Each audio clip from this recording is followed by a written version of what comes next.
of the ab. Like, why can't you just have a flat stomach? Why do you have to get the ab work too? Like, it's weird for me. But like, okay. And like, you know, you can also see the evolution of liposuction and BBL and like where girls are at now. You know, a lot of girls who got the work early on and ended up getting like the waist tattoo. You know, shout out to you girls who ended up getting like the side tattoos to cover up like the work that you had done. Yes, understood. Shout out to the girls who had to have like the hardcore breast implants with the T under, you know, with the hardcore and like the cutting of the areolas. And that's like the work, the cosmetic work has evolved in such a way like that, like you can't even tell who is natural and who is fake if you look at some of these girls. You know, last night Beyonce, and please don't sting me, Hive. I'm just asking. But do y'all think that Beyonce has had work? It was always reported that in the days of Bootylicious, that she had a little bit of lipo work in the ab area. But I've always wondered, like, even her butt, she's always had, I mean, you know, the girls have always said she's had a Texas-sized donkey, but like, you know, I'm just wondering, do the girls believe that Beyonce has had work? Is that something that we're allowed to talk about? Are we allowed to talk about Beyonce having work? Not having work?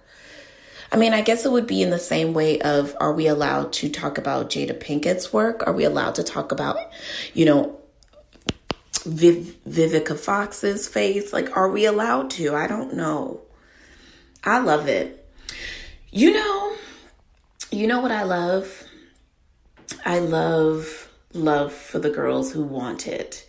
And I saw that Halle Berry this week is in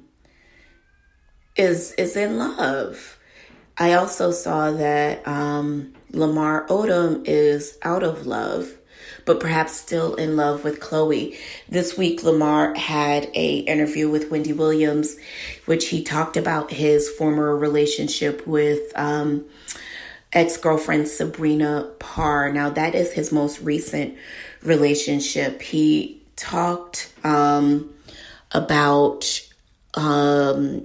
Now, it was one thing for him to get in the interview and talk about his relationship with Sabrina, but then in a salacious telling, he revealed to Wendy Williams that Sabrina had once revealed to him that she had had a physical encounter with one of Chloe's exes. And when prompted by Wendy as to which one, you know, he kind of coyly answered, Wendy, you know, I don't want to. But then dug far into his chatty Cathy bag to reveal at Wendy's, you know, promptings that it was indeed Tristan Thompson.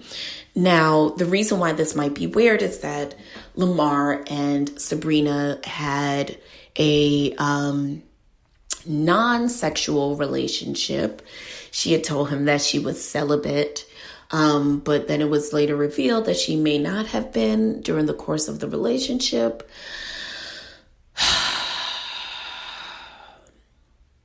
I don't know. I think it's weird for guys to do chatty Cathy stuff like that. Like, you know, I know you're on Wendy Williams's show and you probably may feel in some way, shape, or form a need to be chatty. But what was gained by revealing that Sabrina had had sex with Tristan? I imagine that whomever Tristan has wanted to have sex with in the past, I don't know, however long he's been playing in the NBA, and maybe even before, he has. So I don't believe it's limited to just Sabrina or Chloe or Jordan, allegedly, or whoever else. I think Tristan, and he's a Jamaican man. No shade, no tea, because, whatever. Like, nothing was, I think it was also interesting, though, that he is still holding a torch for Chloe. When he was asked by Wendy, does he regret ending or the way that he treated Chloe? Chloe Kardashian, he revealed that he does still regret, how he behaved in the course of their relationship. And it made me think, I don't feel like I ever have had anyone who's gotten away. Do you have somebody who's gotten away, like a love that you just wish that you would have played your cards differently with? Not someone that you wish you were smarter about and more tactile because you found out that they were reptilian and, they did some very like snake shit to you. No, not in that way, but in the way of like, I didn't treat this person as well as I should have, and I regret that, and I wish that I would have. That's the person that I wish I knew how things would have worked out had I been more conscious and respectful.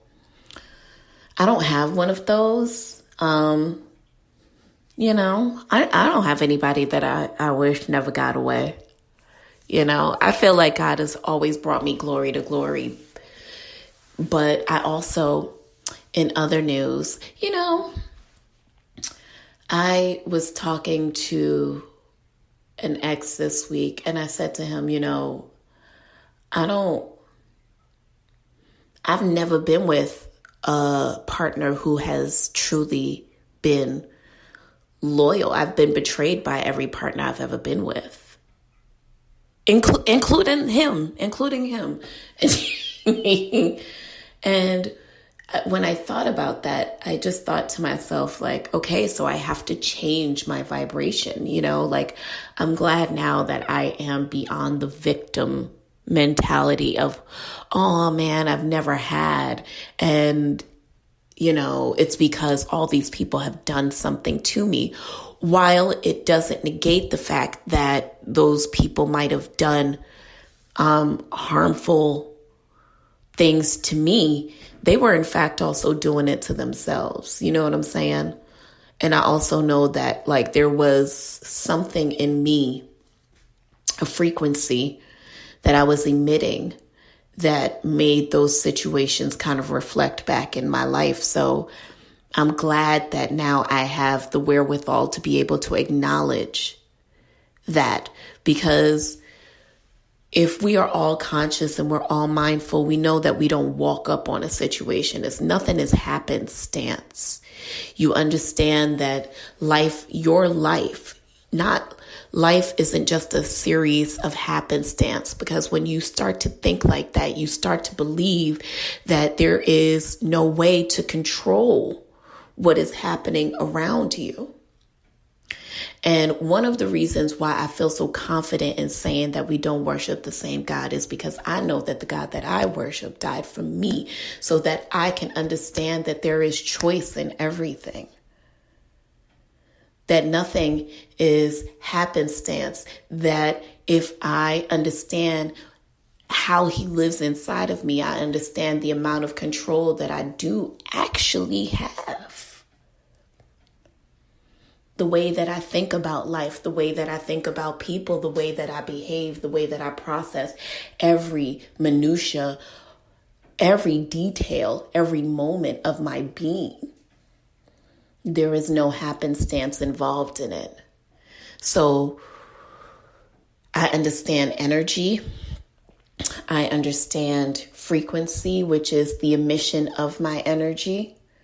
And I understand that what I receive back is a mirror of what I'm giving off. So when serendipitous things happen, or things that you say are, lucky happenstance, you see a rainbow, or you see, certain sequence of numbers or whatever, you start to realize that what that is really just signs from the universe saying that you're aligning and things are coming together. I choose to see the world that way. So because of that, I think that puts you in a place where you can now receive a different type of respect for the person that you are, and it has nothing to do with validation. It has everything to do with the world looking like the way you perceive it to look. So I perceive the universe as always working out for me. I don't see myself as unlucky. And are we pulling up to the table already? Oh my gosh. Do you want to let's hold on. So how do you feel about Apryl Jones and Dr. Dre? Yeah, things to make you go, I didn't see that coming. Not that we were looking for it, but pat your puss, Apryl Jones? Unbothered Omarion's baby mother? The same one that was messing with Little Fizzle? That one. And who else did she mess with? She messed with another rapper. The Game? Did she have a thing with The Game? I don't know. Listen, I don't even pretend to know her life. Only thing I remember about Apryl Jones is her getting on the internets, patting her puss, saying that The Game wants to fuck me and Bow Wow wants to fuck me and wants to. And I was like, wait, what is she doing? Why is she doing that? That's all I know about her. But, okay. So first of all, this is all alleged. So this week we saw Apryl Jones and Dr. Dre out dining in LA together. Now, Apryl, who was sporting a very chic look, by the way, loved your coat, Apryl.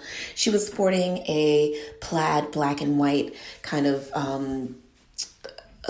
oversized coat and just a nice little bralette top and her black mask, and Dr. Dre was sporting his Dr. Dre uniform, and they were seen going to dinner. Now, I don't think that's a big deal, and I certainly don't necessarily want to be one of the people who are rushing to judgment and assuming that means that those two are somehow seeing each other or romantically involved or whatever the case is. I do think that they make for an interesting couple. Only because I would see Dr. Dre being with someone who, I don't know.